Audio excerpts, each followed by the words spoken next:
No, it's been 13 chapters or so since I did a chapter review for Ichi. I apologize. I fully intended to continue to do reviews. Procrastination and motivation is a bitch. Let's just say that. But I'm gonna try like from now on to review every chapter week by week. And I was gonna do this last week, but the last week's chapter wasn't really that big, so I'm like, if I'm gonna review, if I'm gonna come back to reviewing, I kind of want it to be a more significant chapter, and this chapter is a little bit more significant. So this will be my review for Each of the Witch, chapter 77, entitled "Gate Crashers." As I was actually curious because we're in between because the immediate was like the last two chapters have been like dealing with the aftermath of Kizashi and Hitsugi arc. I think it's called Demon Ship arc. I don't actually know. I think none of the arc names are official yet, so that. But I had a gut feeling that this chapter was going to have a cover page, and we do, and it's a simple one. Just our core four main characters: Ichi, Descades, Kumugi, and Gokoraku, all kind of posing cool. It's a simple but pretty cool color page.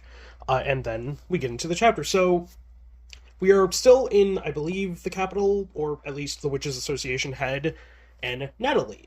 I can't remember how long it's been. It's been since we've seen the main city, but interestingly, this chapter shows us two new characters. So the chapter starts with us getting a view of the main street and two individuals, roles, males, which is interesting, in considering a core rule of this universe is outside of Ichi, only men are supposed to be able to cast magic, and we'll get into that. As they are at a crepe shop ordering one of them is taller with more of an exaggerated like trench coat, and the other is a smaller, younger boy with like twin knives on his back. And there's a crepe and that whole thing. And then the other one kind of walks away as two women approach him. He's a very Bishonen looking character.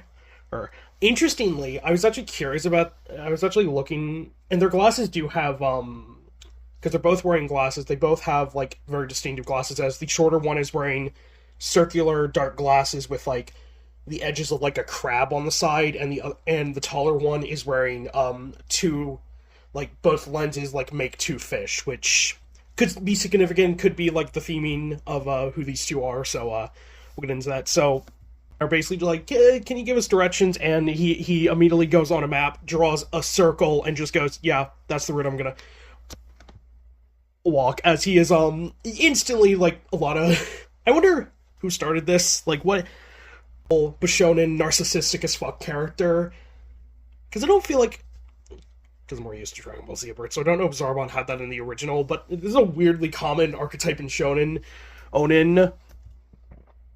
But he immediately, yeah, as the usual dynamic of this goes, the shorter one, as he's just as the one, I'm not saying their names immediately because we get them at the end of the chapter, but yeah, we'll discuss that later.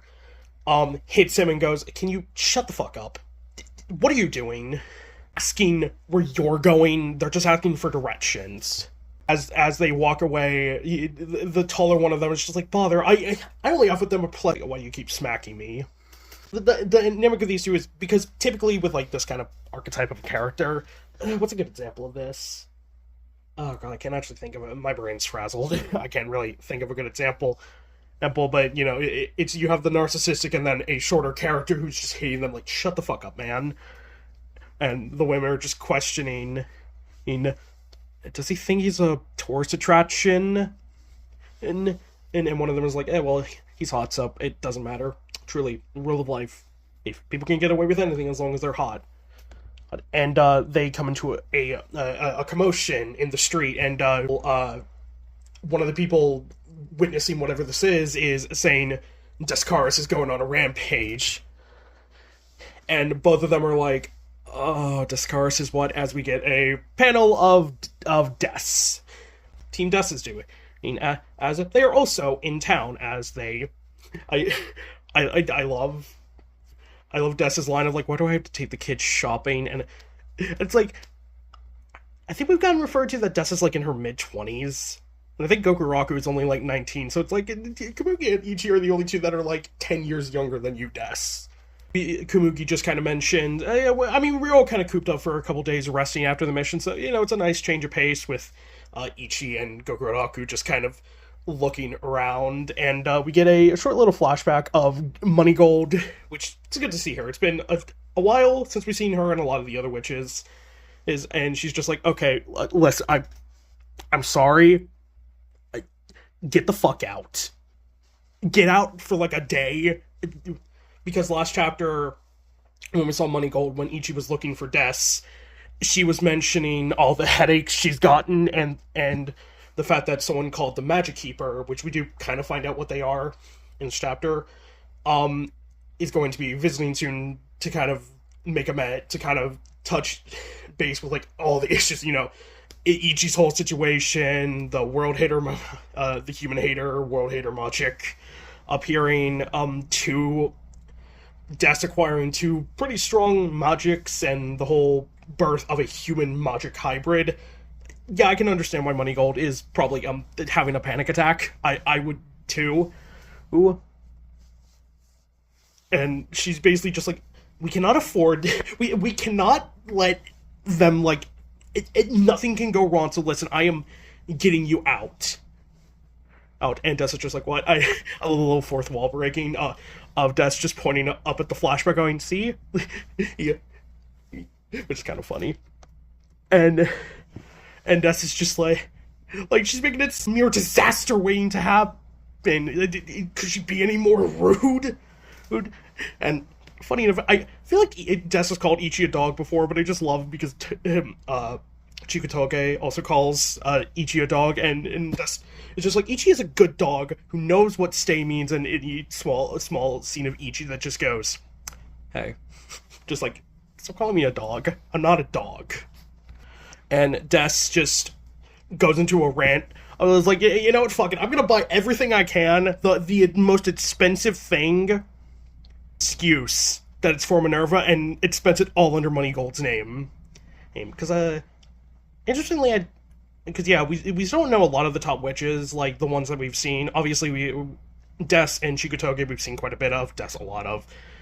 Jiki Shirone we've seen a lot of as well. But yeah, a lot of them, we haven't seen what Moneygold is capable of, but I would assume she has something to do with money and gold. Which, yes, is... I love how on the nose some people's names are in Ichi. It's great. But as Des is kind of stomping away, the rest of the party is pretty much just going, oh, this is going to be fun. As Kumugi just says, I feel like you're going to get scolded by Chikutoge in the future. Gogoroku just calls her the epitome of an irresponsible adult, which is not untrue. And Ichi's just like, this is one of your problems, Des. And Des just grabs Ichi and goes, hey, you put it on the tab too. And he's just like, I want to be a good person. I want to be a good witch. I see some people kind of talking about a commotion, and you just have Des's face of, huh, as they say. It's like, oh, Des is trying to get away with shoplifting and not paying for a meal. Oh. And it reminds me of, like, a scene in Magi, because, like, immediately the rest of the party is just like, Des, why did you do that? And Des is like, whoa, no. No, I'm innocent. I was with you the whole time. Why would I even do that? They're gonna get a circle go, maybe it's a cloning spell? Entirely possible. It's just like, do you think I'm petty enough? Do you seriously think I'm petty enough to dine and dash? And they each just kind of look away. And she's just like, oh, come on, have some faith. Which, oh god, what was it? What was in Magi? The whole... During, I think, when Kogyoku, I think is her name, when she visits and she ends up in Sinbad's bed, and it's the whole thing of, like, Sinbad, did you sleep with her? And Sinbad just has the defense of, do you really think I would try and sleep and get in someone else's bed? And his entire court is like, it's happened before. And Des just runs off. It's like, okay, I'm gonna go see who's using my name in vain.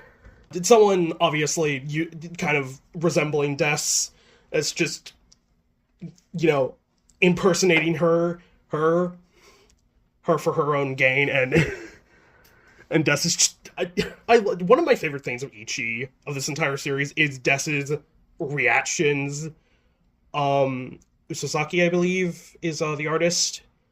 This does such a great job depicting Des's over-the-top reactions. It's great. This impersonator is obviously like, I'm a witch. I'm keeping all of you safe, so I deserve everything for free.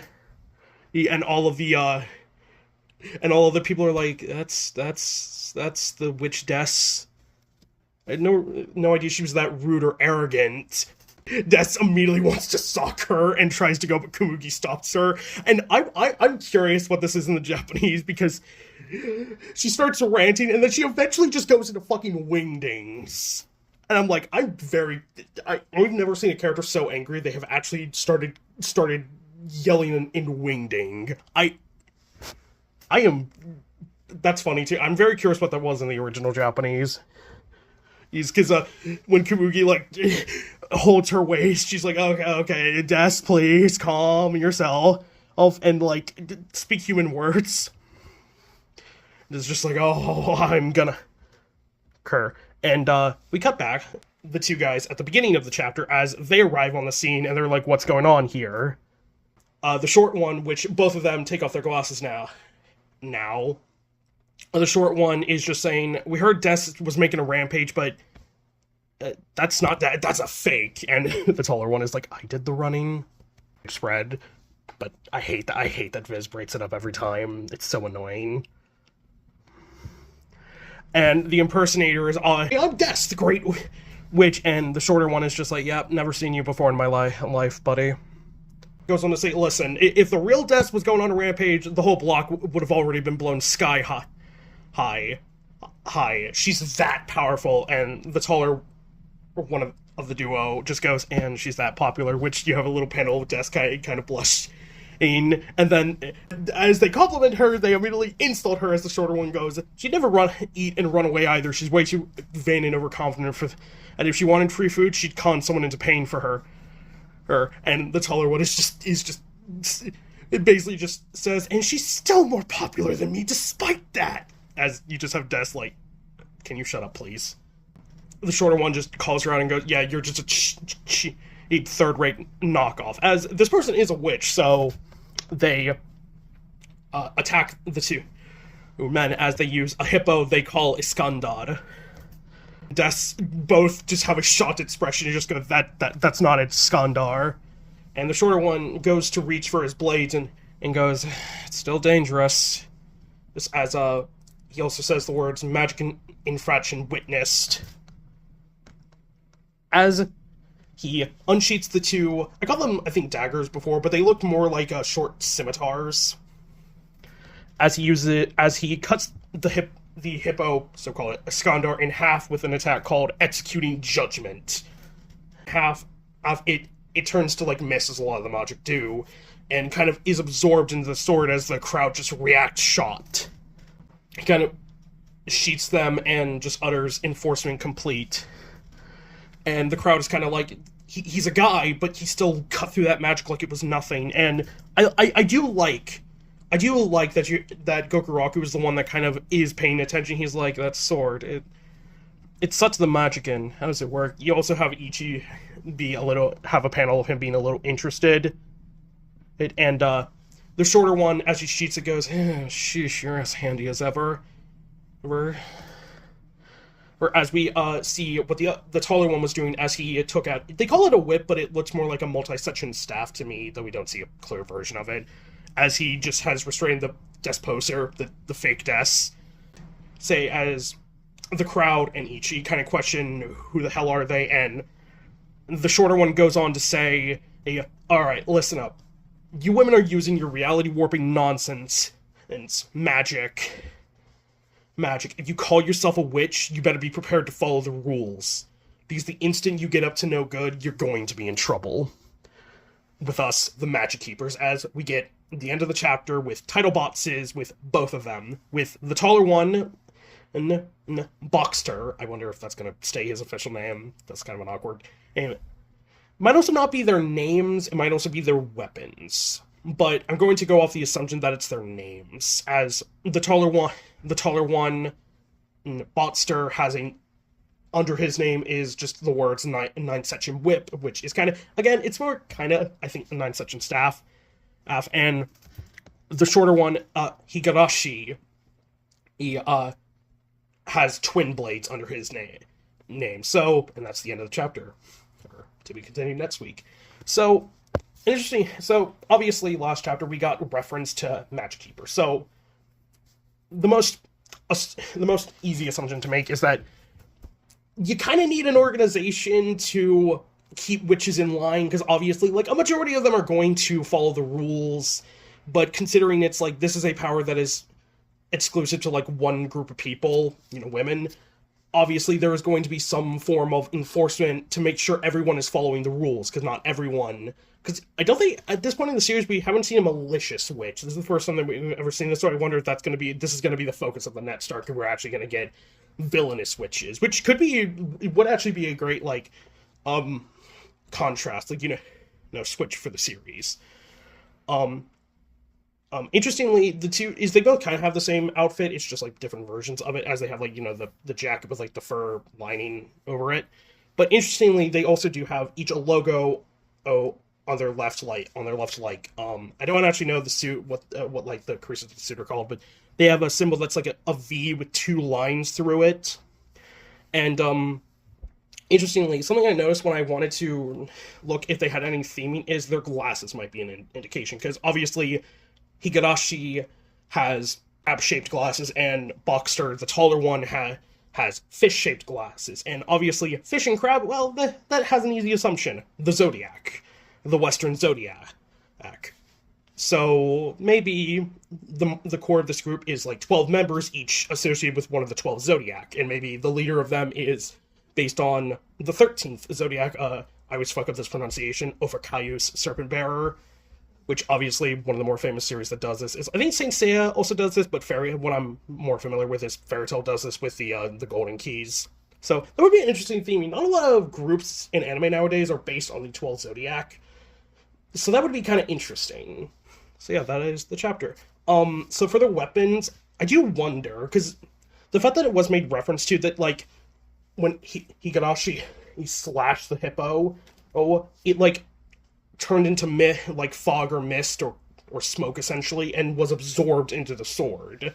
So I wonder if these are like, I wonder if this is going to be an introduction of like weapons that are like capable of absorbing the power of magics, because obviously we've seen that there are ways to harm magics other than directly other magics, because obviously you have Gokuraku, his whole cybernetic body is able to hurt them. So I wonder if this arc is also going to be focused on Gokuraku getting some upgrades.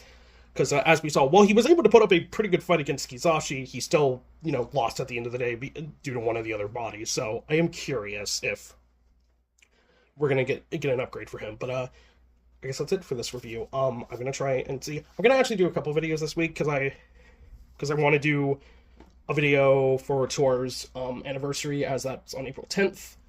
I am kind of busy this week, so if that doesn't happen, I will try and get that out some point this month. And I also do a video for Irma for the start of season 4, but I thought it was coming. I thought it was airing later this month. Did not know that it started airing yesterday. So yeah, I also contemplated doing like episode reviews for Yomi no Tsugai, since that's out now. I might do like a review when it's like 12 episodes, and then a review of the anime as a whole, but yeah, I'm still kind of deciding. So yeah, if you like this video, like, comment, and subscribe. Tell me what you thought about the chapter. I am very much enjoying Ichi. I wasn't doing chapter reviews because I disliked the chapters. I have really enjoyed, like, there were some like where like I was a little iffy on how they were handling plot points, but they delivered a good job. So I am kind of curious on what's gonna happen next in the series. So stay tuned to next week, because we're not on break. I don't think we've had a break at all since I've started reading, so that's kind of fun. It's just a wonder, considering Ichi is also written by Irma's author, and those are both weekly series. And I know she only, I have to correct that, she. writes Ichi and like draws and writes Iruma, which Iruma has also been really good recently. If you've been reading that as it's been coming out, very interesting developments recently. So go read that. But yeah, that's all for this review. I guess this will be Neo signing out. Have a good day.